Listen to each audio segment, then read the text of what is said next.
우리가 살면서 많은 질문을 하게 되고 그리고 그 질문의 답을 찾아가곤 합니다. 103세의 나이에도 한 해에 200회 이상의 강연과 또 방송 출연 또 신문 칼럼을 집필하고 계시는 한국 철학의 아버지라고 불려지는 김영석 교수께서도 인생이란 하나의 물음에 대한 제각각 해답을 찾아 사는 것이라고 말하였고, 좋은 질문이 좋은 인생을 만든다라는 말도 아마 여러분들이 한두 번쯤은 들어보셨으리라 생각이 되어집니다. 더욱이 AI가 발달되어지고 인공지능과 함께 살아가는 시대를 살아가야 하는 우리들에게 있어서 질문의 답을 찾아가는 능력은 그 어느 때보다도 중요한 능력이 되는 시대가 된 것 같습니다.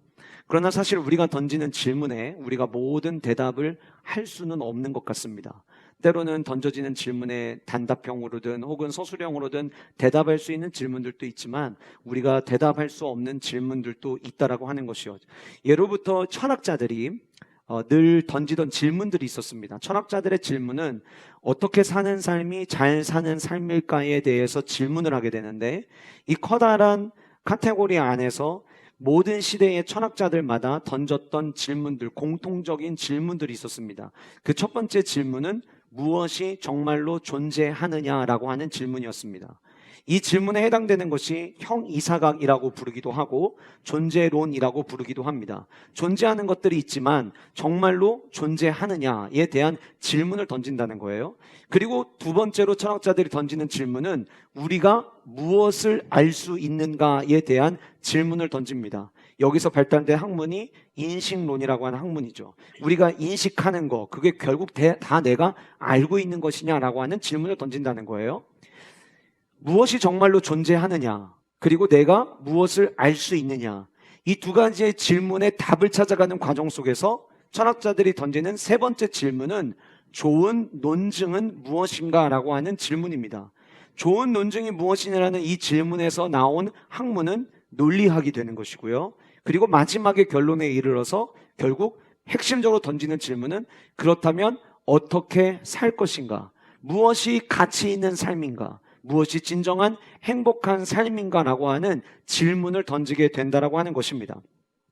많은 고대의 철학자들 역시 이 네 가지의 질문을 시작으로 끊임없는 질문을 던졌고 그 질문 속에서 사유하면서 철학의 발달을 이루어 왔습니다.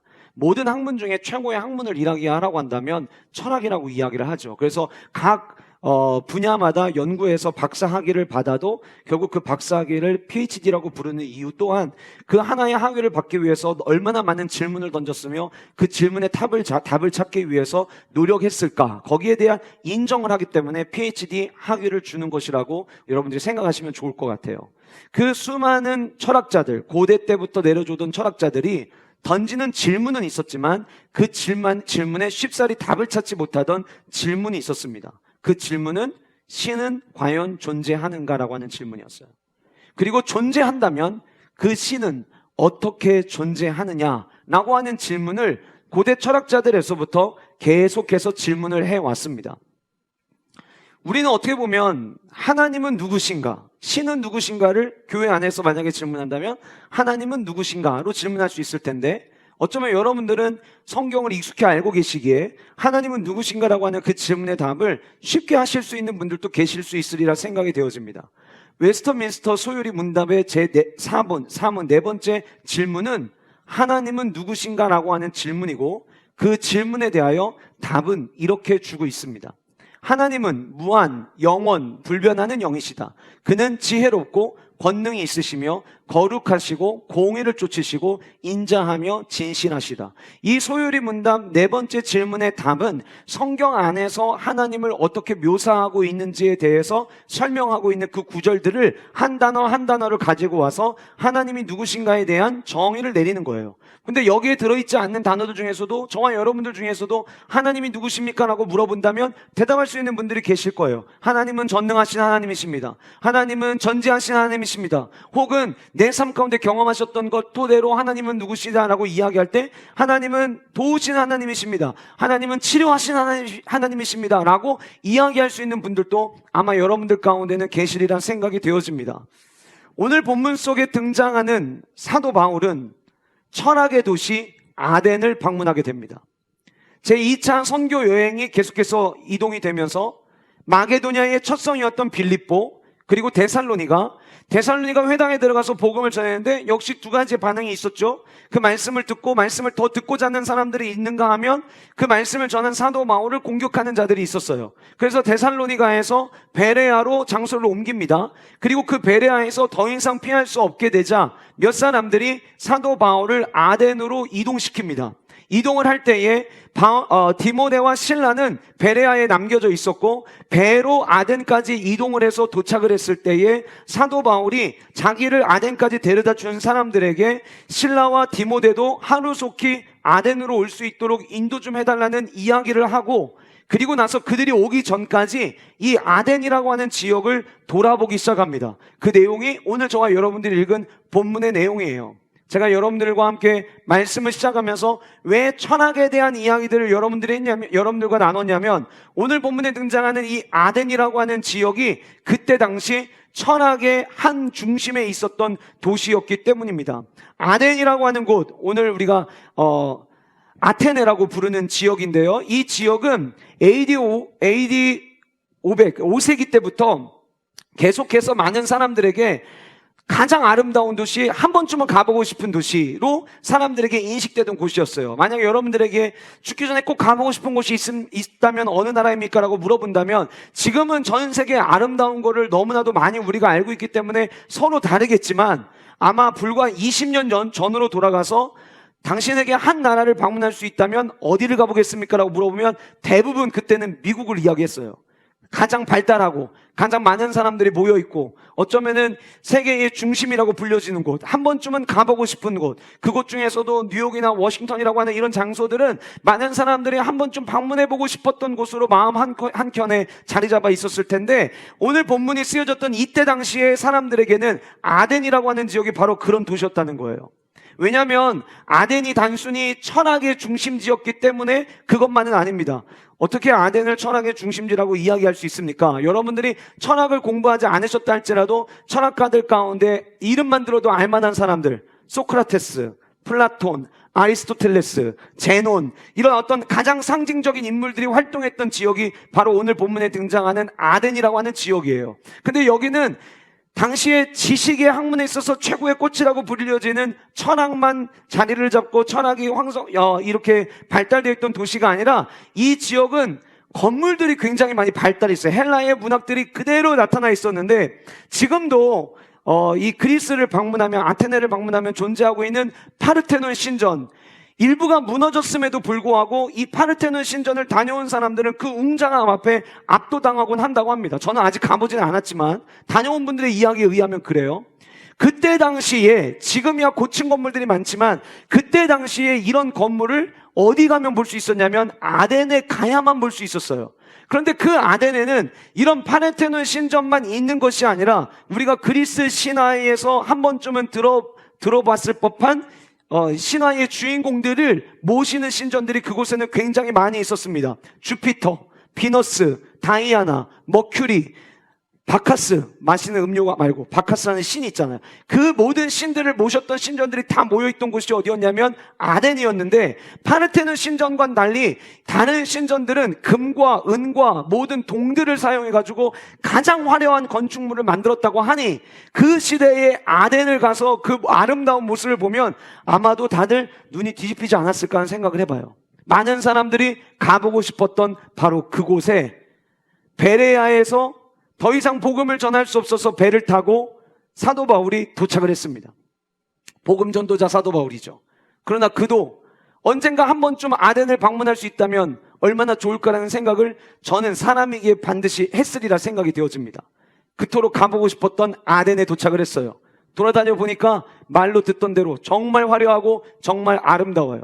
그런데 오늘 본문 속에 등장하는 바울은 그 아름다운 모습을 보고 그냥 그 아름다움에 취해 있지만은 않았습니다. 16절 말씀해 보시면 바울이 아덴에서 그들을 기다리다가, 그들은 디모데와 실라를 의미하는 거예요. 그들을 기다리다가 그 성에 뭐가 가득했대요?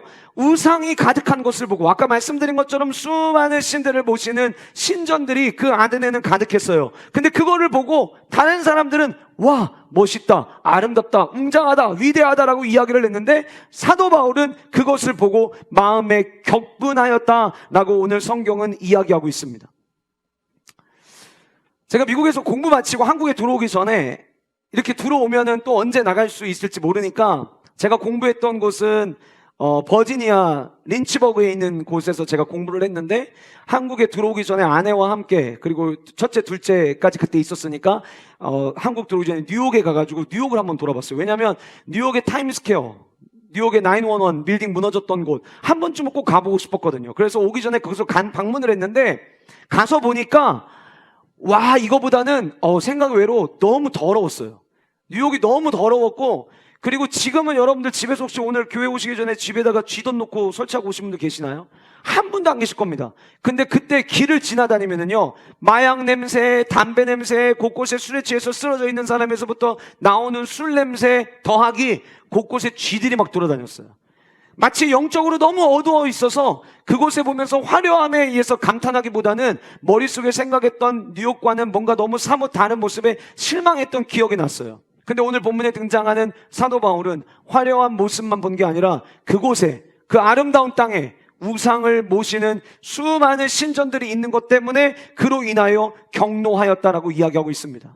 오늘 말씀과는 상관없는 이야기일지 모르겠지만, 저와 여러분들은 눈에 보이는 아름다움만 보고 그 아름다움을 쫓아가서는 안 되는 사람들입니다.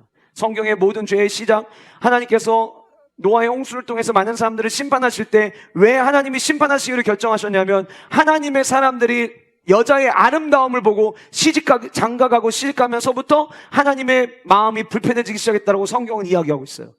세상은 눈에 보여지는 대로 우리에게 모든 것을 이야기하지 않는다라고 하는 것을 저와 여러분들이 기억해 볼 수 있기를 간절히 소원합니다. 오늘 본문에 우상이 가득했다라고 성경은 번역하고 있습니다. 그런데 이 원어가 가지고 있는 의미는 그 도시가 우상 아래에 있었다라고 하는 헬라어의 의미를 가지고 있어요. 그냥 가득한 게 아니에요. 도시 전체가 누구 아래에 있었냐면 우상 아래에 눌려 있었다라고 하는 거예요. 우상 아래에 눌려 있는 모습을 본다면 성령의 사람은 경노하는 게 맞는 거죠. 눈에 보이는 게 전부가 아니라 영적인 세계를 볼 수 있다면, 영적인 삶을 살아갈 수 있다면 우리는 하나님의 관점으로 세상을 볼 수 있는 지혜로움이 우리 안에 필요하다고 생각이 되어집니다. 17절, 회당에서 유대인과 경건한 사람들. 자, 회당 안에서는 사도 바울이 늘 평상시에 그랬던 것처럼 유대인들, 그리고 경건한 사람들과, 그리고 장터에서는, 이 장터가 어딥니까? 얼마 전에 우리가 함께 살펴봤던 아고라라고 하는 곳이에요. 많은 사람들이 마켓플레이스로 열리기도 하고, 때로는 잘못한 일들에 대해서 결정을 내리기도 하는 바로 그 아고라에서 날마다 만나는 사람들과 뭐 했냐면, 오늘 성경은 변론했다고 합니다. 여기 변론했다라고 하는 이 단어가 그 철학의 도시, 철학의 위대한 스승 소크라테스의 질문법을 가지고 나누던 대화법이 오늘 본문에 등장하는 변론이라고 하는 단어에 담겨져 있는 의미더라고요. 다시 말씀드리면, 사도 바울은 그 아덴에서 위대한 철학자였던 소크라테스가 전수해줬던 질문법대로 그들과 함께 변론하기 시작을 했다는 거예요. 18절에는 어떤 에피쿠로스와 스토아 철학자들도 바울과 쟁론했다. 자, 17절에서는 변론했다라고 이야기를 했는데 18절에서는 쟁론했다라고 이야기를 하면서 누구와 쟁론했느냐? 두 부류의 사람을 이야기합니다. 하나는 에피쿠로스, 하나는 스토아. 그럼 오늘 본문에 등장하는 에피쿠로스 학파의 사람들은 어떤 사람들이었느냐? 이들은 창조를 부인했던 사람들입니다. 생명의 창조론, 생명의 발생에 대해서 이들은 부인했습니다. 그리고 그들은 창조만 부인한 것이 아니라 사후의 세계, 내세가 있다라고 하는 거에 대해서도 이들은 믿지 않았습니다. 신이 있다 한다 할지라도 그 신은 인간들과 멀리 떨어져 있어서 인간의 삶에 절대 개입하지 않는다라고 하는 사상을 가지고 있었던 사람들이 에피쿠로스 학파의 사람들이었습니다. 이들과 오늘날 이 시대 속에서 유사한 사람들을 찾는다면 유물론자들이 가장 유사하다고 저는 생각이 되어집니다. 다시 말씀드리면, 어떤 하나의 물질이 있으면, 우리 인간의 몸을 갖고 이야기를 해볼까요? 인간의 눈에 보이는 몸에 육체가 있으면 이 육체가 전부라고 생각하는 사람들이 에피쿠로스, 유물론자들, 물질주의자들의 주장이에요. 그런데 우리는 우리 안에 육체의 몸만 보여지는 몸만 있는 게 아니라 저와 여러분들 안에는 하나님의 영이 우리 안에 있죠. 그 영의 중요성을 이들은 인정하지 않고 우리의 육체만 중요하다라고 이야기를 합니다. 그럼 이 에피쿠로스 학파에 있는 사람들이 결국 육체가 중요하다, 이거를 주장하다 보니까 자연스럽게 그들이 주장하는 목소리가 무엇이냐면, 인간은 그저 자기들이 원하는 대로 살면 되고 원하는 대로 쾌락을 즐기고 행복한 삶을 알아서 만들어가면 된다라고 주장하는 목소리를 가졌던 사람들이 바로 이 에피쿠로스 학파의 사람들이었어요. 지금 우리가 살아가는 시대에도 내세, 죽고 난 다음에 심판? 야, 그런 거 없어. 그냥 이 땅에 주어진 삶에 너가 너답게 살아가는 게 제일 중요해. 그냥 네가 중요한 거야. 네가 살면서 즐길 수 있다면, 네가 살면서 쾌락을 누릴 수 있다면 괜찮아. 그대로 살아. 이렇게 이야기하는 사람들이 얼마나 많습니까? 그리고 이런 주장들이 도덕과 윤리적으로 얼마나 많은 문제를 일으키는지 아마 여러분들이 더 잘 아실 거예요. 저는 오늘 함께 예배에 참여하는 우리 영가족들 가운데는 이런 유물론자들의 생각 가지고 계신 분들이 안 계시기를 간절히 소원합니다. 하나님은 우리에게 고귀한 영을 주셨어요. 육체가 전부가 아니라고 하는 거죠. 그들은 영과 정신에는 관심이 없습니다. 그저 눈에 보이는 것만 추구하는 것뿐이었어요. 두 번째로 오늘 쟁론을 벌였던 스토아 학파의 사람들, 이 스토아라고 하는 이름은요, 두 개의 기둥이 쭉 세워져 있고 그 위에를 덮개가 내어져 있는 주랑의 이름이 스토아였어요. 그래서 늘 이 스토아에서 모여서 토론을 하는 사람들이 있었는데, 그 사람들이 누구의 후예였냐면 철학자 제논의 후예였어요. 그래서 이 스토아 사람들은 어떤 사람이냐면 제논의 후예로 주랑에 모여서 날마다 토론하던 사람들이었는데, 이들은 앞에서 이야기한 에피쿠로스와는 다르게 이들은 금욕적이고 자꾸 금욕주의의 삶을 강조하고, 그리고 범신론이라는 건 뭐냐면 모든 것이 신이 될 수 있다는 거예요. 나무도 신이 될 수 있고 저도 신이 될 수 있고 여러분도 신이 될 수 있다는 주장, 그게 범신론이라고 이야기하거든요. 그 주장을 펼쳤던 사람들이 오늘 본문에 등장하는 스토아 학파 사람들이었습니다. 근데 이들의 주장은 이거예요. 내 운명은 내가 만들어가는 거야 라고 하는 생각을 가지고 있어요. 우리 지난 수요일에 형제스쿨에서 바른 믿음, 성경적 믿음이 무엇인가를 함께 나누면서 성경적이지 않은 믿음을 우리가 함께 살필 때에 자수성가하신 분들이 늘 이야기하는 거, 성공은 내가 만드는 거야, 내 힘으로 성공하는 거야. 그것이 내가 힘들고 어려울 때 나를 격려하고 나를 일으켜 세울 수 있는 용기용 멘토로는 굉장히 좋을 수 있지만 성경적 믿음은 아니라고 하는 것을 지난 수요일에 형제분들과 함께 공부했었거든요. 오늘 본문에 등장하는 이 스토아 학파에 있는 사람들이 주장하는 게 그거예요. 내 운명은 내가 만드는 거야. 어느 누군가가 내 운명에 간섭할 수 없어. 이런 생각을 하고 있는 에피쿠로스 학파, 쾌락주의, 그리고 내 운명은 내가 정하는 거야 라고 이야기하는 이 스토아 학파 사람들과 쟁론을 하는데, 이 쟁론은 뭐냐면 그들의 이야기를 듣고 내가 알고 있는 진리를 비교해주고, 그들의 이야기를 듣고 내가 하는 거를 또 비교해주는, 비교하면서 풀어가는 토론 방법이었어요. 그러니까 에피쿠로스 학파가 하나를 이야기를 하면 그 얘기를 들은 사도 바울이 그래? 내가 알고 있는 하나님은 그렇지 않아를 이야기하고, 그들이 또 무엇인가를 주장하면, 스토아 학파가 주장하면 내가 알고 있는 성경의 이야기를 같이 비교하면서 그 안에서의 해답을 찾아가는 대화를 하고 있을 바로 그때에 어떤 사람들이 사도 바울을 향해서 이 말쟁이가 무슨 말을 하고자 하느냐라고 이야기를 합니다. 사도 바울을 지금 뭐라고 불렀냐면 말쟁이라고 불렀는데요, 이 아덴이라고 하는 지역은 철학가들이 모여있는 곳이고 수많은 지식을 논하는 곳이기 때문에 바르지 않은 정보 혹은 잘못된 엉터리 사상을 가지고 와서 마치 그것이 진리인 것처럼 퍼뜨리려고 하는 사람들이 굉장히 많았다고 해요. 그들이 이 말도 안 되는 이야기, 부활, 내세 이런 걸 믿지 않는데 예수님의 부활을 막 이야기를 하니까 그에게, 사도 바울에게 이런 말쟁이라고 호칭을 붙여준 거예요. 말쟁이라고 하는 이 말은 낯선 엉터리 사상을 퍼뜨리는 궤변가라는 의미입니다.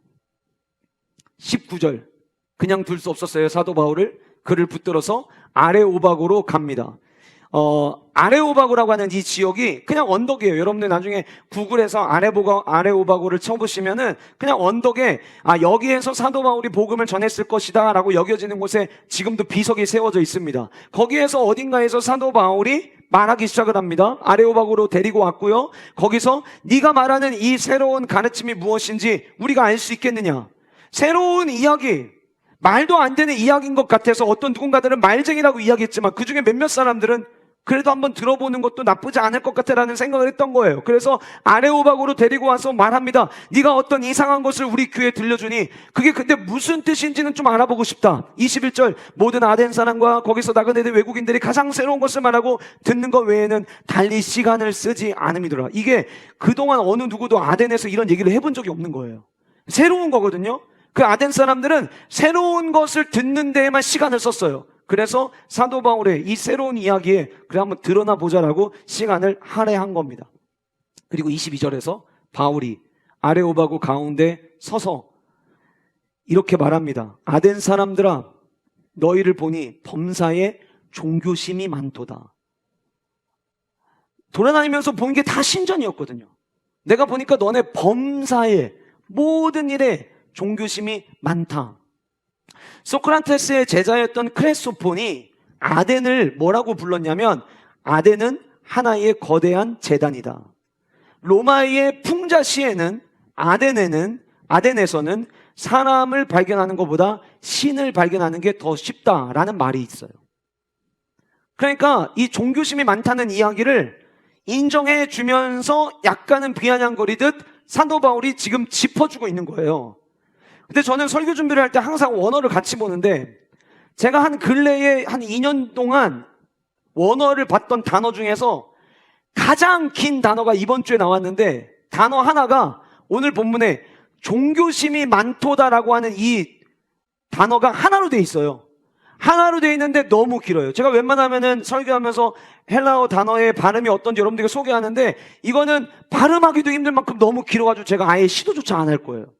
근데 이 단어가 굉장히 길다 보니까 얘는 왜 이렇게 기냐. 그래서 이 단어를 연구를 해봤더니 이 종교심이 많도다라고 하는 이 단어는 두 가지의 단어가 하나로 합성화되어 있더라고요. 하나는 두려워하다라는 의미를 가진 데이도와 귀신, 마귀를 의미하는 단어 다이몬이라는 단어가 합성화돼가지고 한 단어를 이뤘더라고요. 자, 그러면 종교심이 많도다라는 이 말을 합성화된 단어를 가지고 풀어서 해석을 하면은요, 이런 거예요.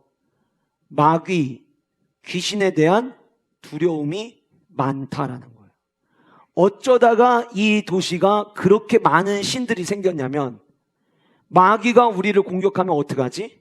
마귀가 우리를 어렵게 하면 어떡하지? 마귀가 우리의 삶을 괴롭히면 어떡하지? 라고 하는 두려움이 그들한테 너무 많아서 이 두려움을 해결해 줄 신을 계속 찾다 보니까 아덴 전체가 거대한 재단이 되었다라고 하는 거예요. 결국 그들은 아는 듯 모르는 듯 영적인 세계가 있다라고 하는 것까지는 인지하고 있었던 것 같아요. 23절 내가 두루 다니며 너희를 위하는 것들을 보다가, 자, 너희를 위하는 것들 뭐냐면 신을 모시는 재단들을 이야기하는 거예요. 내가 돌아다니다 보니까 너희들을 위한다고 생각하는 신전들 참 많더라. 근데 그 다음에 이렇게 이야기합니다. 알지 못하는 신에게라고 적어놓은 내가 단도 봤어. 신 이름을 다 져요. 주피터로도 짓고 바카스로도 짓고 머큐리로도 짓고 막 이름을 짓는데 그 신이 그러면 존재하느냐? 늘 이 질문을 던져야 되거든요. 존재한다면 어떻게 존재하느냐? 근데 아까 제가 서두에 말씀드린 것처럼 이들은 그 질문에 답을 내릴 수가 없었어요. 그러다 보니까 여전히 근데 그들의 삶에는 마귀의 존재, 귀신의 존재에 대한 두려움이 있거든요. 그러니까 그 두려움이 있을 때마다 단을 쌓는데 그럼 이 단은 누구를 위한 단이라고 이름을 새겨야 되잖아요. 이름을 짓지를 못하는 거예요. 그래서 그냥 알지 못하는 신에게라고 단의 비석을 적어 놓은 거예요. 그런 재단들이 여러 개 있는 거를 사도 바울이 아덴을 돌아다니면서 본 거예요. 너무 기가 찬 거죠. 아니, 알지도 못하는 신을 왜 재단을 만드냐? 이런 생각이 사도 바울 안에 있었던 것 같아요. 23절에서 알지 못하는 신에게 라는 이 단어를 툭 던지고 나서 사도 바울이 24절부터 설교를 시작하면서 하나님이 누구신가에 대한 이야기를 시작을 하거든요. 저는 이 말씀이 어떻게 다가왔냐면 너희들이 알지 못하는 그 신, 내가 아는 신, 지금부터 내가 얘기해 줄게. 유일한 신은 하나님이라는 분 한 분밖에 없거든. 나는 그 하나님을 내가 지금부터 너희들에게 이야기해 줄게. 그러면서 아레오바고에서 격정의 연설을 시작합니다. 저는 설교하는 사람입니다. 여러분들이 믿으실지는 모르겠지만 저는 매주 설교하러 올라올 때마다 어떻게 하면 이번 주는 조금 더 짧게 할 수 있을까를 늘 고민합니다. 진심입니다. 진심입니다. 그러던 저에게 오늘 본문에 등장하는 이 사도 바울의 설교는 짧아도 너무 짧은, 그런데 임팩트는 다 가지고 있는 최고의 설교였어요. 저는 그동안에 스데반의 설교가 성경에 나와 있는 설교 가운데 최고의 설교라고 그동안 믿어왔거든요. 근데 저는 이번 주에 이 말씀을 보면서 더욱이 이 말씀은 이방인들을 상대로 한 연설이었거든요. 여러분, 최고의 설교 아닙니까? 주님을 알지 못하는 자들 앞에서 설교한다. 분명히 그는 연설이었어요. 근데 그 연설의 내용은 거의 설교였어요. 임팩트 있는 설교. 그래서 참 사도 바울을 부러워하면서 이 말씀, 오늘 본문에 사도 바울이 그 아레오바고 법정에서 어떤 설교를 했는지, 그의 설교의 내용에는 어떤 내용을 담고 있었는지 여러분들과 함께 살펴보려고 합니다.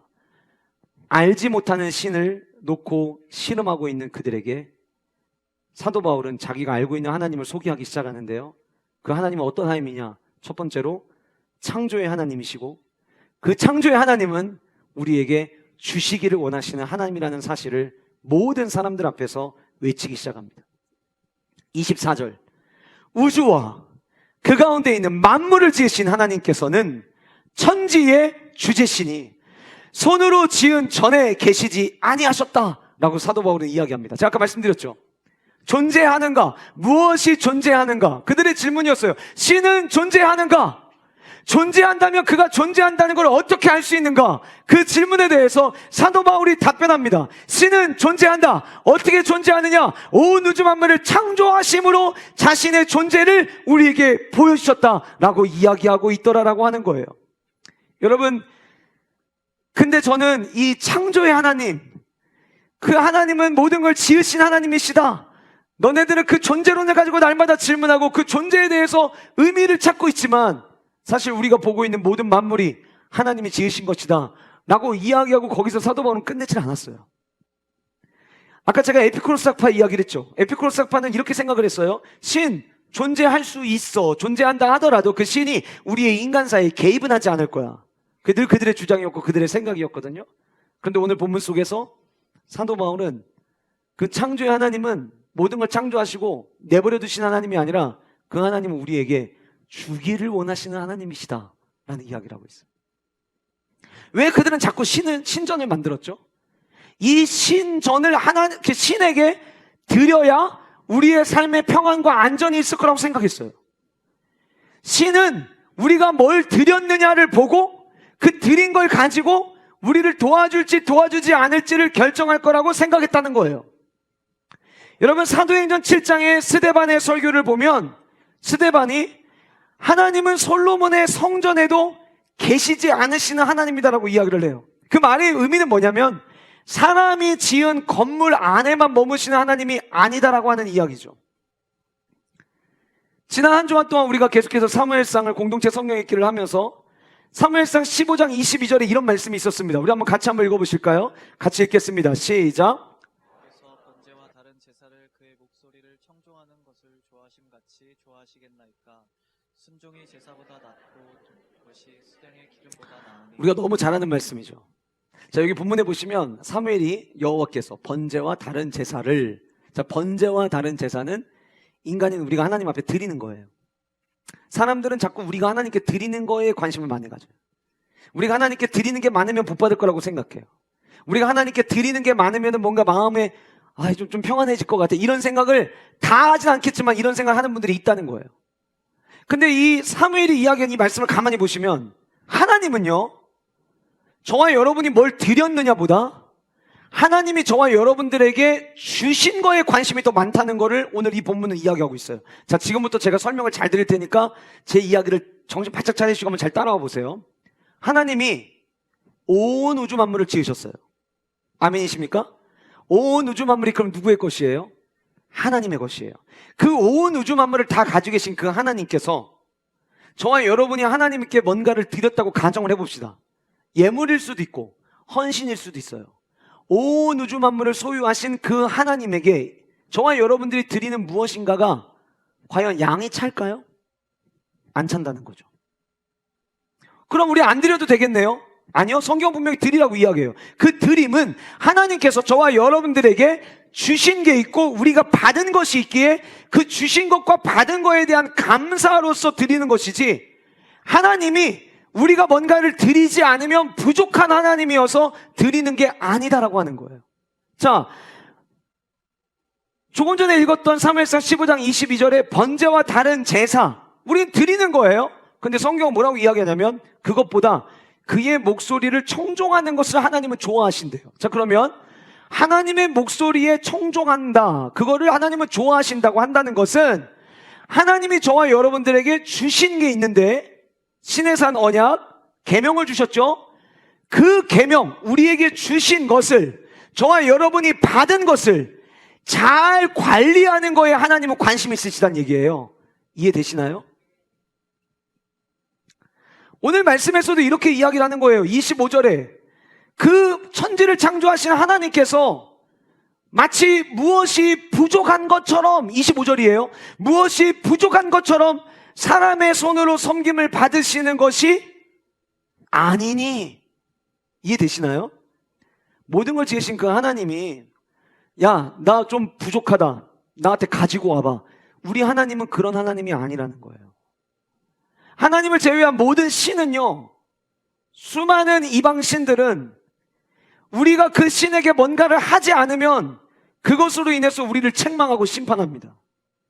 그래서 그 신 앞에서 두려워 떨어요.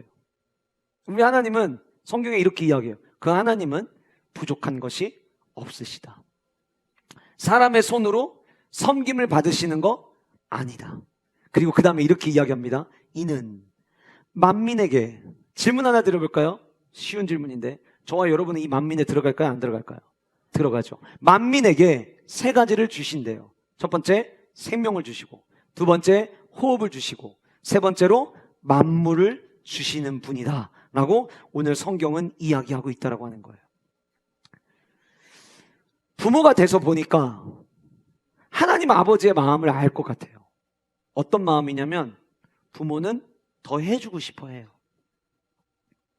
어제 설교 준비를 하면서 세비청년 예배를 준비하고 있는데 원로 목사님 사모님께서 잠깐 예배 드리기 전에 올라와서 간단하게 욕이라도 하고 올라가라고, 내려가라고, 사택으로 올라오라고 연락이 오셨어요. 그래서 올라갔어요. 지난주 수요일부터 금요일까지 우리 목사님들, 네트워크 목사님들이 간평에서 이제 네트워크 수양회를 하고 오셨는데 마지막 날 오시기 전에 식사를 닭갈비를 드셨대요. 저희 사모님은, 원로 목사님 사모님은 닭갈비를 싫어하시거든요. 닭 자체를 싫어하세요. 근데 닭 자체를 싫어하시는 사모님이 얼마나 맛있게 드셨는지 그거를 포장해 오셨어요. 싸오신 거예요. 그래서 그거를 맛이라도 보게 하려고 올라오라고 연락을 주신 거예요. 그래서 올라가가지고 닭갈비가 다 똑같은 닭갈비지 생각하고서 먹었는데 진짜 맛있는 거예요. 맛있게 먹었거든요. 가려고 하는데 남겨놓은 거 있다고 싸가지고 가래요. 제가 보면서 느끼는 거예요. 부모님은 주기를 원하세요. 우리 하나님은 어떤 하나님이냐면 저와 여러분에게 주기를 원하시는 하나님이에요. 근데 뭘 주시느냐? 세상의 사람들이 누구든 줄 수 있는 걸 주시는 게 아니에요. 어느 누구도 줄 수 없는 거를 우리 하나님은 저와 여러분에게 주시더라라고 하는 거예요. 첫 번째로 생명을 주시기를 원하셨어요. 저와 여러분은 사실 생명이 없던 자들이었죠. 죄로 인해서 우리는 생명 살아있으나, 이 땅에서의 삶은 살아있지만 영적으로는 죽은 자들이었어요. 근데 하나님은 저와 여러분들에게, 우리를 창조하시고 지으신 그 하나님은 저와 여러분들에게 생명을 주기를 원하셨어요. 그래서 너무 끔찍이 사랑하시는 독생자 예수 그리스도를 십자가에 못 박게 하면서 대신 저와 여러분들에게 생명을 주신 참 좋으신 하나님이세요. 두 번째로 호흡을 주셨다고 했는데 오늘 본문에 등장하는 이 호흡이 같은 저자인 누가가 다른 본문에서 사용을 했어요. 어디냐면 사도행전 2장 2절이에요. 여러분, 사도행전 2장에 어떤 사건 있죠? 오순절 마가다락 합방 사건 있죠. 강하고 급한 바람 같은 소리가 있었다라고 이야기할 때 강하고 급한 바람이라고 하는 단어가 오늘 본문에 등장하는 바로 호흡이라는 이 단어와 같은 단어예요. 그럼 우리 하나님은 저와 여러분들에게 뭘 주기를 원하실까요? 성령님을 주기를 원하세요. 예수님께서 저와 여러분들에게 생명을 주시기 위해 이 땅에 오셨어요. 십자가에 죽으셨어요. 사망권에서 이기시고 부활하셔서 승천해서 올라가십니다. 올라가시는 그 주님께서는 저와 여러분들에게 가면서도 마지막까지 뭔가를 주기를 원하셨어요. 그게 뭐였어요? 성령이었어요. 내가 떠나고 나면 내가 너희들에게 보혜사 성령 하나님을 보내줄 거야. 그 보혜사 성령 하나님은 너희들이 살아가다가 이해가 되지 않을 때, 어떻게 살아야 될지 잘 모를 때 너희들을 깨닫게 하시고 가르쳐 주실 거야. 너희 옆에서 너희들을 돕는 헬퍼로 내가 너희들에게 보내줄 거야. 그렇게 주신 분, 그 성령님. 그 성령님을 우리에게 주셨대요. 마지막으로 만물을 주셨대요. 만물이 뭡니까? 말 그대로 모든 거예요. 우리가 삶을 살아가는 동안 필요한 모든 거. 여러분들 이렇게 생각할 수 있어요. 아닌 것 같은데요. 하나님 모든 건 안 주셨는데요. 정말 모든 건 안 주셨습니까? 눈에 보이지 않지만 우리는 지금도 숨을 쉬고 있습니다. 공기를 주셨고요. 여러분도 오늘 이 자리에 예배하러 나오셨는데 힘들다 이야기하지만 아무것도 너무 힘들어서 아무것도 못 입고 오신 분들은 아무도 안 계시네요. 다 입을 수 있는 옷이 있고요. 우리는 어제도 식사를 했습니다. 오늘 또 예배 끝나면 교회에서 일용할 양식을 또 제공을 해드릴 거예요. 힘들고 어렵다고 하지만 하나님 우리에게 필요한 것들 공급하십니다. 주지 않으실 때 있어요. 그것이 우리는 필요하지만 하나님이 보실 때에는 독이 되는 것들은 우리에게 주지 않으십니다. 아직 때가 되지 않은 거죠. 오늘 성경은 그렇게 하나님은 우리에게 주기를 원하시는 하나님이라고 이야기합니다. 이 하나님은 오늘 본문에서만 선포된 하나님이 아닙니다. 민수기 6장에 우리가 잘 아는 대로 제사장의 기도가 나오고 제사장의 축복이 나오죠. 그 뭐라고 이야기합니까? 여호와는 내게 복을 주시고 너를 지키시기를 원하며 여호와는 그 얼굴을 내게 비추사 은혜 베푸시기를 원하며 마지막으로 여호와는 그 얼굴을 내게로 향하여 드사 평강 주시기를 원하노라. 복을 주시기를 원하시고 은혜를 베풀어 주기를 원하시고 평강을 주기를 원하시는 하나님이 저와 여러분의 하나님 되신다라고 하는 거예요. 하나님은 주시고자 하신 하나님이에요. 그럼 우리 어떻게 해야 될까요? 받아야죠. 주시려고 하나님께 우리는 받아야죠. 근데 여러분, 왜 하나님은 주시려고 하는데 왜 여러분들 가운데 못 받는 분들이 계신 줄 아세요? 어쩌면 지금 이 예배 시간에도 하나님께서 여러분들 마음속에 사랑하는 아들아, 사랑하는 딸아, 지금부터 하는 이야기는 너를 위한 이야기니까 잘 들어야 돼. 하나님이 주시려고 여러분들 뒤에서 어깨를 톡톡 치고 계세요. 얘야, 뒤 좀 돌아봐. 하지 마요. 뒤 좀 돌아봐. 아, 됐어요. 또 말씀대로 살아가는 얘기 하려고 하는 거잖아요. 주님이 여러분들을 계속 뒤에서 노크하세요. 왜 그러시는 줄 아세요? 주시려고. 내 시선이 하나님으로 향할 때에 주님이 주시는 걸 우리는 받을 수 있습니다. 내가 하나님과 등지고 있으면, 하나님과 같은 방향을 내가 나아가지 못하면 우리는 하나님이 주시고자 하는 것들이 무궁무진하할지라도 우리는 아무것도 누리지 못하는 삶을 살게 될 거예요. 간절히 소원하게는 저와 여러분을 지으신 그 창조의 하나님께서 저와 여러분들에게 생명을 주시고 호흡을 주시고 성령을 주시고 만물을 주기를 원하시는 그 하나님 앞에 주님이 오늘 또 여러분들 등 뒤에서 여러분들 두드리실 때, 예 주님, 내가 주님을 마주하겠습니다라고 고백하며 주님 바라보며 살아가는 우리 모든 영가족들 되시기를 주님의 이름으로 축복합니다. 두 번째로, 사도 바울이 이 격정의 연설에서 소개하는 하나님은, 역사의 하나님은 교제의 하나님이시다라고 하는 것을 그들에게 선포합니다. 역사의 하나님은 교제를 원하시는 교제의 하나님이시다. 에피쿠로스 학파, 스토아 학파에 있는 사람들은 신은 인간과 교제하지 않는다고 생각했어요. 신은 없다고 생각하고 내 운명은 내가 개척할 뿐이야라고 생각을 했어요. 그런데 그렇지 않다라고 이야기하는 거죠. 자, 질문 하나 들어볼게요. 역사 속에서 벗어나서 살아갈 수 있는 사람은 있을까요? 아무도 없습니다. 당시 아덴에 있던 모든 사람들도 연대기적인 삶, 크로노스의 삶을 모두가 다 살아가고 있습니다. 우리도 오늘 역시 마찬가지로 2024년 어느 날을 지나가고 있어요. 우리가 지나가고 나면 그 자리는 역사가 됩니다. 우리가 역사를 히스토리라고 부르죠. 왜 히스토리라고 부릅니까? 그분의 his, 스토리. 그래서 우리가 히스토리라고 부르는 거예요. 그분의 이야기. 역사 속에 벗어날 수 있는 사람은 하나도 없어요. 그래서 오늘 말씀에 26절에 이렇게 이야기를 합니다. 인류의 모든 족속을 한 혈통으로 만들어서 온 땅에 살게 하시고 그들의 연대를 정하시며 거주할 수 있는 경계. 이게 전부 다 뭐 얘기하는 거냐면 지금까지 역사가 흘러내려오면서 어느 지역에 어떤 사람들이 모여 살았고 그 시대에 살았던 사람들이 누구였는지, 그게 결국은 역사예요. 그 모든 역사를 이야기를 합니다. 이는 사람으로 혹 하나님을 더듬어 찾아 발견하게 하려 하심이로되 와, 놀랍지 않아요? 하나님이 역사를 주신 이유는 그 역사 속에서 일하고 계신 하나님을 찾아보라는 거예요. 여러분들 가운데 오늘에 이르기까지 여러분들이 살아왔던 삶도 여러분들의 역사예요. 그 역사 속에서 하나님을 한번 더듬어 찾아보라고 하는 거예요. 많은 철학자들은 하나님은 우리가 찾을 수 없다라고 이야기를 했지만 사도 바울은 아니다. 그 하나님 알지 못하는 신, 근데 알아가기 위해 노력하면 그분 알 수 있다라고 이야기하고 있는 거예요. 제가 지금까지 읽었던 책 중에 단 한 권의 책만 선택하라고 한다면, 저는 성경책을 제외한 단 한 권의 책을 선택하라고 하면 지금은 품절되어 있는 토미 테니가 쓴 간트 캐처스라는 책을 저는 주저하지 않고 이야기합니다. 저는 그 책을 너무 재미있어요 하고 너무 좋아해서, 그리고 제가 하나님을 향한 어떤 간절함과 열망이 식어져 가려고 할 때 그 책을 다시 꺼내서 읽는, 지금까지 한 10번 이상은 읽었던 책인 것 같아요. 근데 그 책 안에 굉장히 재미있는 에피소드가 하나 나와요. 토미 테니가 자기의 딸과 숨바꼭질 하는 이야기예요. 아이와 함께 우리 숨바꼭질 할까? 아빠가 한번 숨을 때가 네가 한번 찾아봐. 그래서 토미 테니가 숨습니다. 토미 테니가 숨는 목적은 딸 아이가 자기를 찾고 그 찾는 과정에서 행복을 느끼기를 원하는 마음 때문에 아이와 놀아주는 거예요.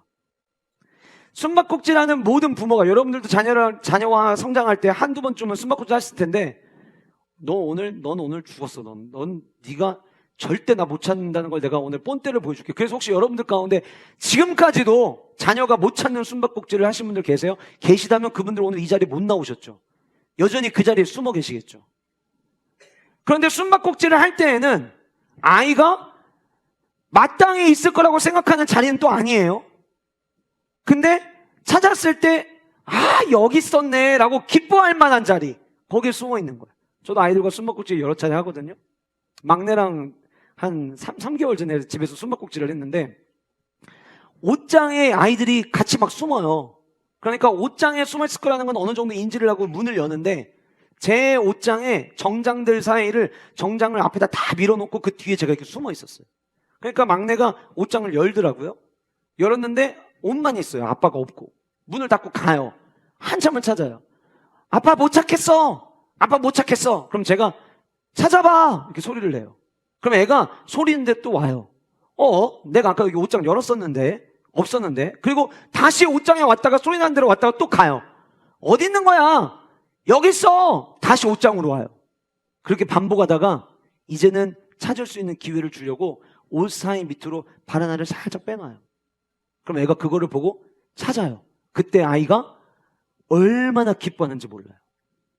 토미 테니가 간 캐처스라는 책에서 자기가 자기 딸과 숨바꼭질하는 이야기를 써놓고 난 다음에 이런 이야기를 해요.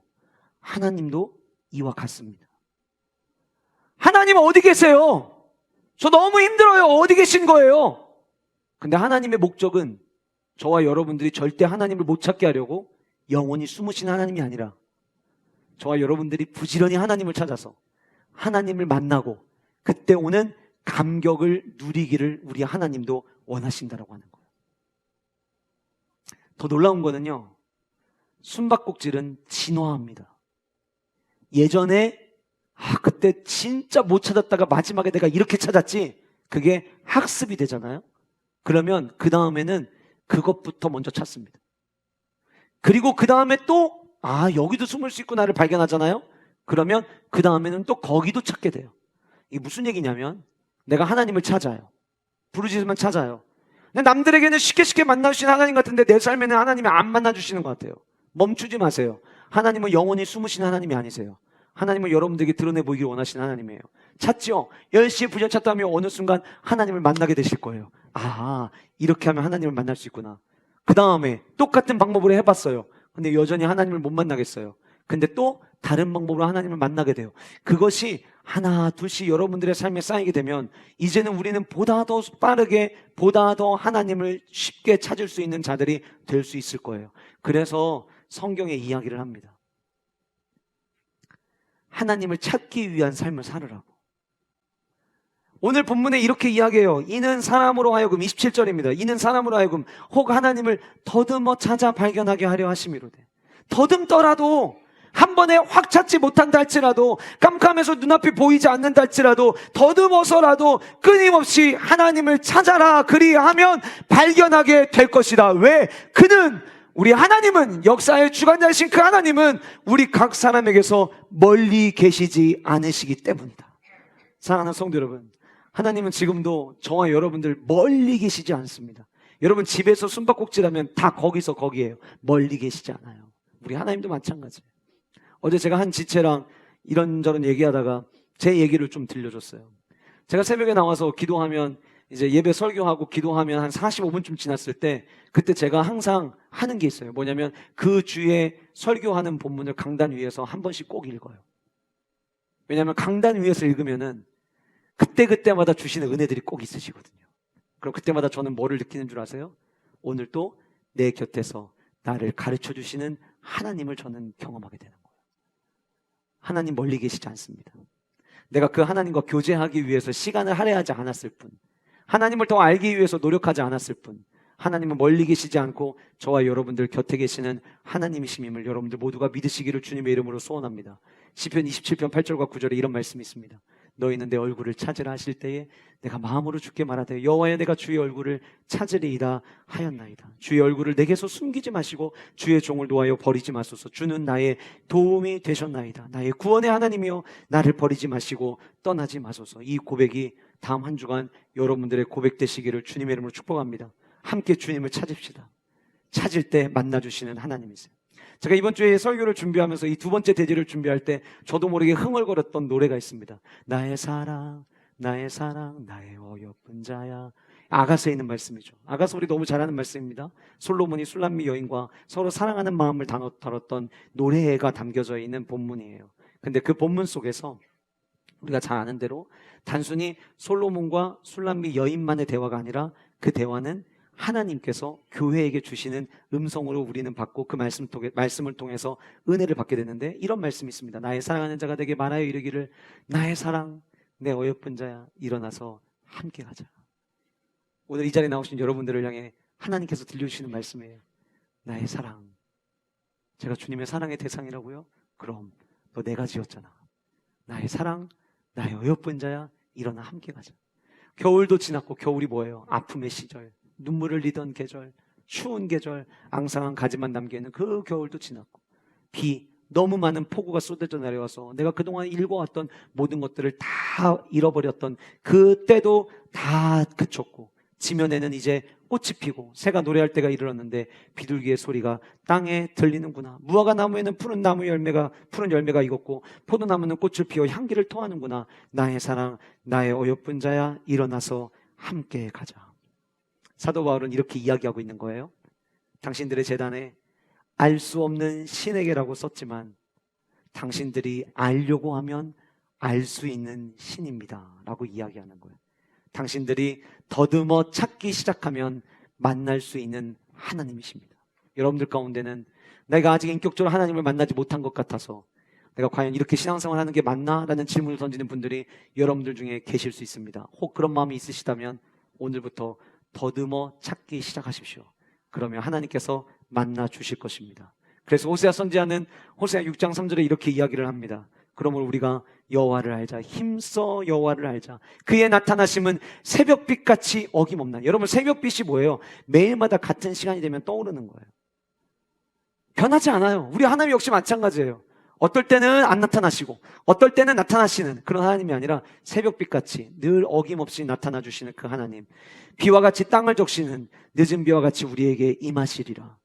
다음 한 주간 여러분들 어떻게 사시겠습니까? 소원하기는 역사의 주관 되시는 그 하나님과 교제하면서 하나님을 더 알아가기 위해 힘쓰면서 살아가시는 은혜의 한 주간 되시기를 주님의 이름으로 축복합니다. 예레미야 17장 7절과 8절 말씀 우리 같이 함께 한 목소리로 읽어보겠습니다. 시작.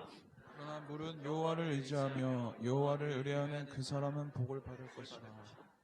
그는 물가에 심어진 나무가 그 뿌리로 강변에 뻗치고 더위가 올지라도 두려워하지 아니하며 그 잎이 청청하며 가무는 해에도 걱정이 없고 결실이 그치지 아니함 같으리라. 7절에 여호와를 의지한다. 무슨 얘기예요? 하나님과 날마다 교제하며 살아가는 거예요. 나 혼자 내 힘으로 살아가는 게 아니라 주님 교제하면서 주님 의지하면서 주님 동행하면서 삶을 살아가면 8절 그는 물가에 심어진 나무가 뿌리를 강변에 뻗치고 더위가 온다 할지라도 두려워하지 아니하며 입이 청청하여 가무는 해에도 걱정이 없고 결실이 그치지 아니하는 복을 주시겠다. 2024년 우리는 갑절의 축복을 주옵소서 한 주제로 달려가고 있습니다. 갑절의 축복은 하나님을 의지할 때 주십니다. 그래서 한번 내 힘으로 한번 잘 살아보자. 절대 복 못 받습니다. 하나님 의지하십시오. 주님 붙잡으십시오. 주님과 교제하십시오. 그 은혜와 축복이 우리 모든 영가족들에게 있으시기를 간절히 소원합니다. 마지막 세 번째로 모두의 하나님은 누구시냐? 모두의 하나님이시다. 그 모두의 하나님은 심판의 하나님이시다.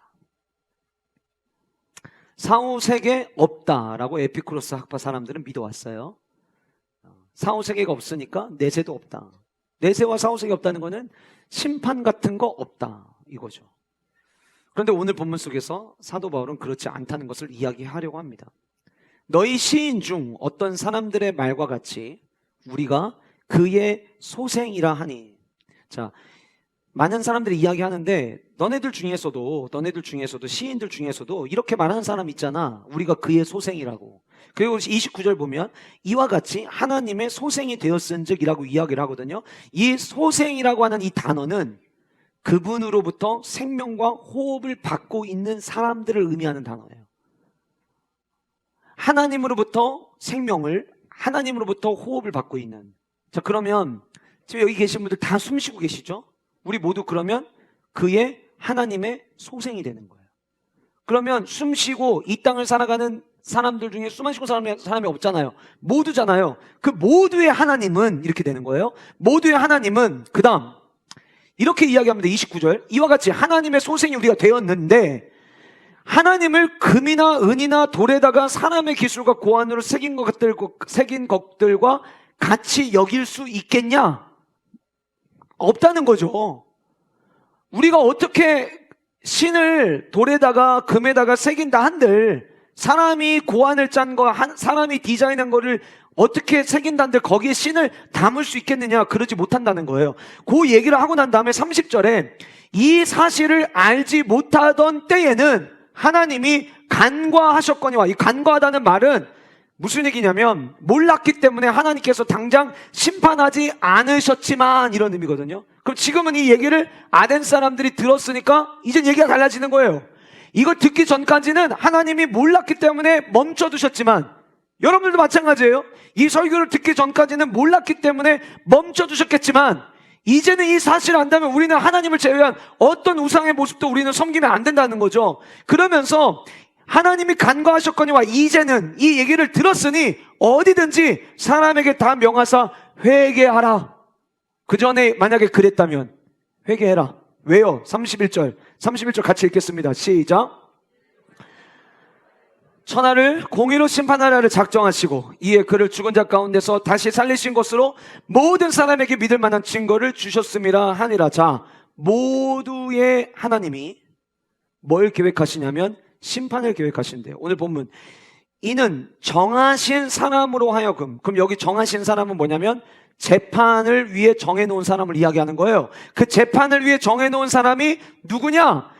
이에 그를, 자, 그가 재판관이에요. 그가 누구냐? 성경에 뭐라고 이야기하냐면 죽은 자 가운데서 다시 살리셨대요. 그럼 누구예요? 그렇죠, 예수님이에요. 우리 모두는 심판대 앞에 다 서게 돼 있어요.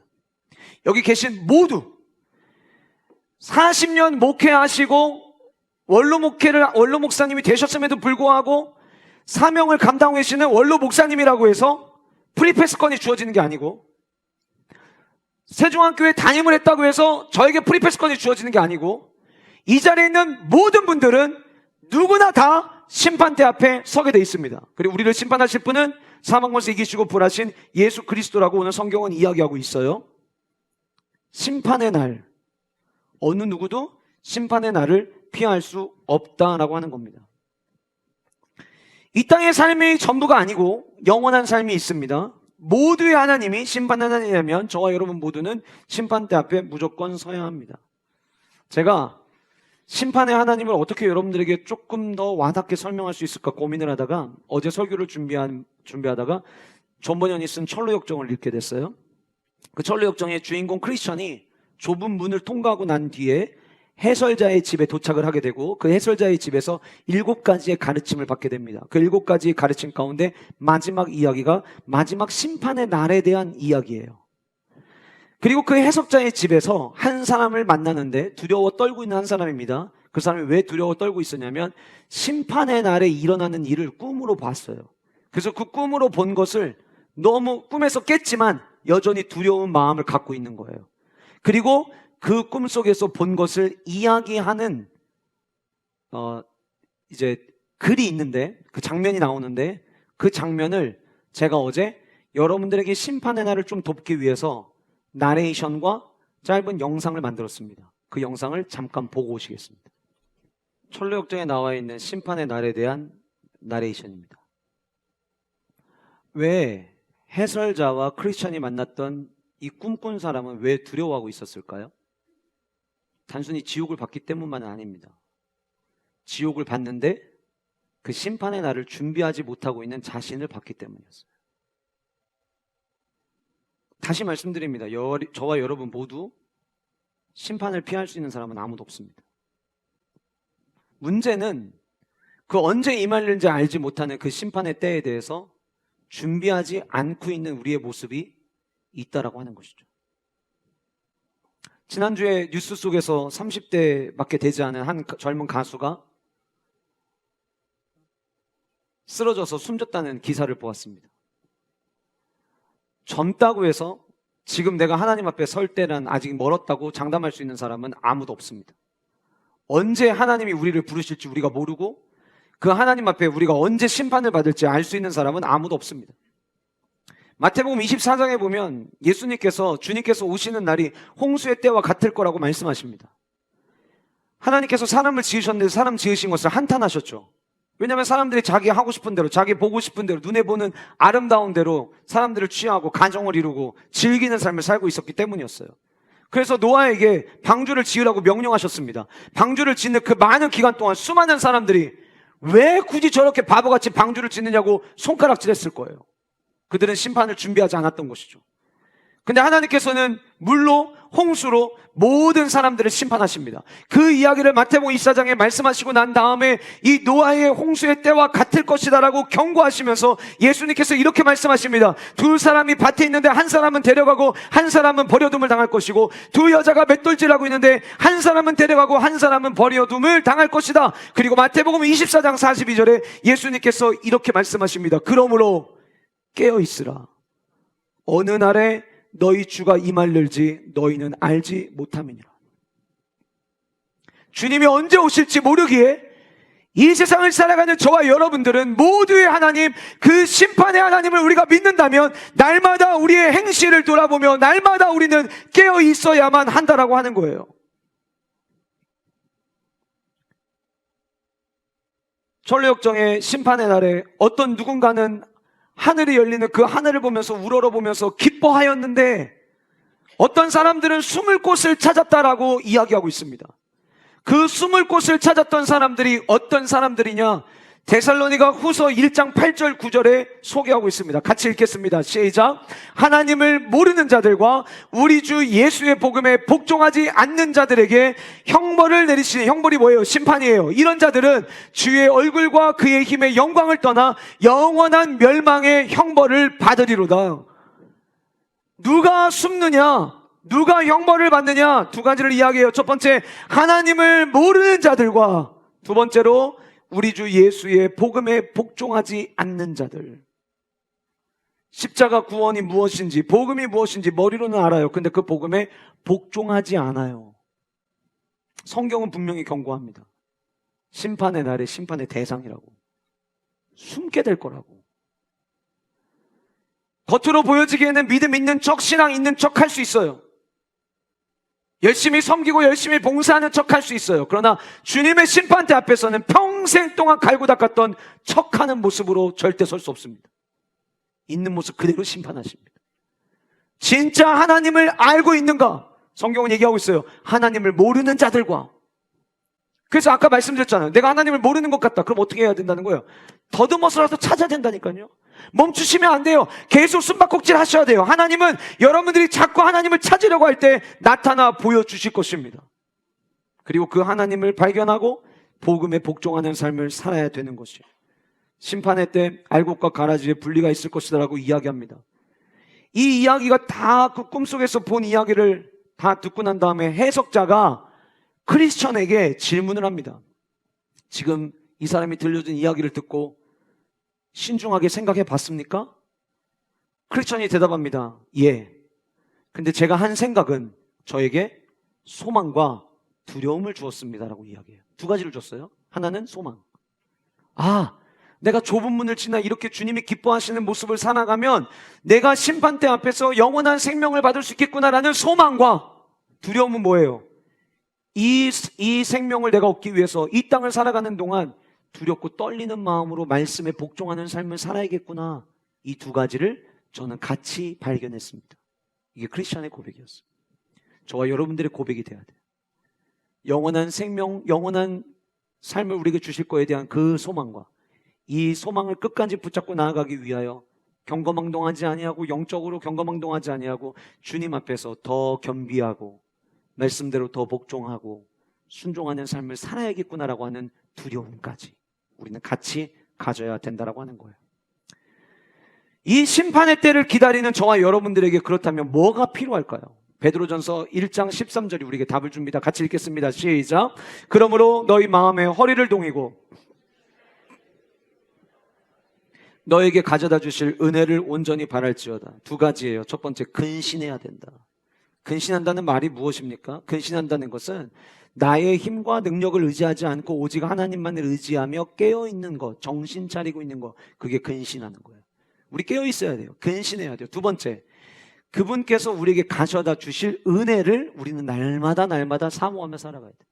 은혜 없으면, 은혜 구하지 않으면 우리의 영적 생명은 바닥을 보이게 됩니다. 그래서 늘 은혜를 사모해요. 여러분들 예배하러 잘 나오셨어요. 여러분들 예배하러 나오실 때 여러분들 가운데는 오늘은 무슨 얘기하는지 들어봐야지, 평가해봐야지. 여러분, 설교는 평가하는 게 아니에요. 설교는 말씀을 아멘으로 받는 자리지 잘하나 못하나 평가하는 자리가 아니에요. 제가 여러분들 앞에서 설교하지만 저도 이 설교를 평가받기 위해서 하는 게 아니라 하나님께서 말씀을 통해 주신 은혜를 여러분들과 나눔으로 말미암아 우리 모두가 하나님의 천국 백성의 삶을 살아가기 위해서 하나님이 주시는 은혜를 나누는 자리지 평가받기 위해서 올라오는 자리 아니에요. 여러분들께 평가 잘 받으려고 막 영상 만든 거 아니에요. 어떻게 하면 심판의 날에 다시 한번 우리가 정신 차릴 수 있을까? 제가 어제 이 영상을 다 만들고 나서 11시쯤에 이제 영상을 제가 받았거든요. 그래서 이제 제 방에서 자기 전에 영상을 틀었는데 저희 막내가 지나가다가 막 이렇게 미디어 소리가 나니까 제 방으로 막 달려왔어요. 보더니 막 울더라고요. 무섭다고. 그래서 한참을 달렸어요. 영상으로 막 천국 찾아가지고 보여줬어요. 우리는 하나님 믿잖아. 그럼 여기 안 가. 너무 걱정하지 마. 우리가 갈 수 있는 곳은 여기야. 막 근데 나와 있는 천국에 대한 이미지들이 막 금에다가 아름답고 막 이러니까 막 울다가 그거 보니까 그럼 난 여기 가는 거야? 네가 예수님 잘 믿으면 여기 가는 거야. 걱정하지 마. 나 오늘 밤에 이 꿈 안 꿨으면 좋겠어. 안 꿀 거야. 이거 계속 봐, 이거. 근신하고 깨어서 위로부터 주실 은혜를 소망할 때 우리는 심판의 하나님을 마주할 준비를 하게 되는 거예요. 말씀을 마무리하겠습니다. 사도 바울은 헬라 철학의 한복판, 헬라 철학의 꽃이었던 아덴에서 내가 만난 하나님, 내가 알고 있는 그 하나님을 그들에게 전합니다. 우리 오늘 31절까지 말씀을 읽었지만 그 뒤에 그들이 죽은 자의 부활을 듣고 어떤 사람은 조롱했고 어떤 사람은 이 일에 대하여 네 말을 다시 듣고 싶다라고 권면했다고 이야기합니다. 여러분들은 어떤 사람입니까? 우린 똑같이 하나님의 말씀을 들었습니다. 어떤 사람은 심판 같은 게 어디 있어? 내세가 어디 있어? 우리가 삶을 살아가는 거 가지고 지옥 천국이 어디 있어? 여러분들 가운데 그런 분들 아무도 안 계시기를 원하지만 당시 아레오바고 법정에서 이 말씀을 전했을 때 그렇게 반응한 사람들이 있었다라고 성경은 이야기하고 있어요. 어떤 사람들은 그 이야기를 더 듣고 싶어 했대요. 그럼 왜 더 듣고 싶어 했을까요? 그 말씀 들어서 천국 백성의 삶을 살아내려고 더 듣고 싶어 한 거예요. 저는 여러분들 모두가 후자가 되시기를 주님의 이름으로 축복합니다.